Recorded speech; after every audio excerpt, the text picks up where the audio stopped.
I want to ask, I'm pretty sure most of us have had a coffee before.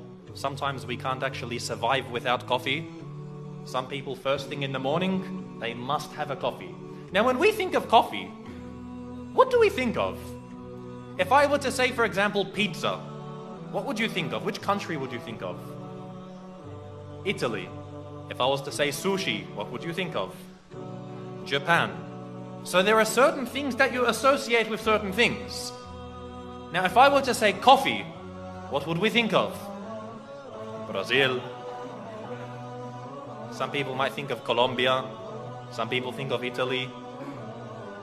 However, I just want to look a little bit first at the history of coffee. And you're going to understand that there is something Islamic about this in the end.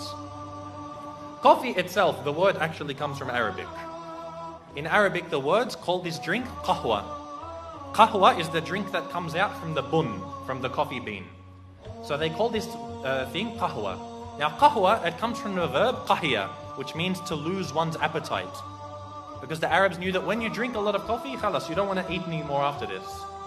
So they would usually have it after their meals. Now the word qahwa, it spread from Yemen to the rest of Arabia until it went to the Ottoman Empire. Because the Arabs were the first ones to drink coffee. And the Ottomans really revolutionized coffee. I mean, Arabs like coffee. Ottomans and the Turks loved coffee. You'd find that they couldn't survive without coffee.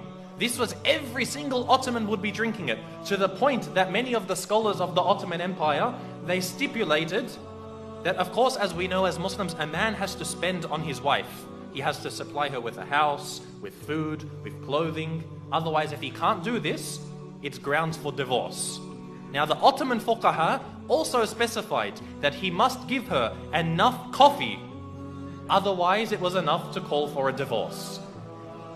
So the Ottomans loved their coffee. However, the Ottomans, as most of us know, as the Turks today, they can't pronounce the letter waw. Instead of waw, they say it like v. You've heard Ottomans, you've heard Turks when they say, for example, wallah. What do they say? They say wallah. So you see the waw turns into a v. This is common in their speech. So the word qahwa, they couldn't say qahwa. So they started to call it kahva. Now, kahva, when it began to spread, when the Ottoman Empire was attacking a lot of the nations of Europe, there was a specific time. It was actually the last instance of offensive jihad in our ummah. This was the last time in the history of our ummah that the Muslims made an offensive jihad, when the Ottomans were attacking Austria. So they were attacking Austria and Poland, who were united at that time. Now they were defeated in this battle. It was called the Second Siege on Vienna. And so when they were defeated, as you know, when you leave the battlefield, you leave behind all of your things, the ghanima, your weapons, your treasures. And part of their ghanima, of course, was their coffee. Because even the Ottoman army, everywhere they went, they had coffee and people to make their coffee. So they left behind their bags of coffee, and the Austrians and the Polish for the first time discovered this new drink. So they asked many of the Turkish soldiers, what is this drink? So they said, this is called kahva. And so eventually it got the name kava. And then from the name kava, it turned into kafa, then into kafe.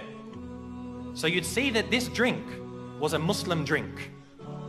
You see that this drink was a Muslim drink.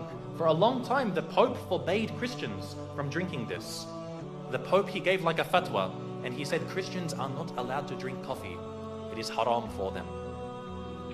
Until a while later, one of the later popes, he decided to reverse this decision. He got a bag of coffee and he baptized it in the church. So he said now coffee is a Christian drink. Now this story, the reason why I mentioned this is, as I said, when we start to introduce history, I like to suggest that we know nothing. Every day we drink coffee. Most of us won't even know about this Islamic history, when there was a point that just drinking coffee could get you thrown out of the Catholic Church. You'd be accused of being a Muslim. Nowadays, everyone drinks coffee, but very, very few people know about this history.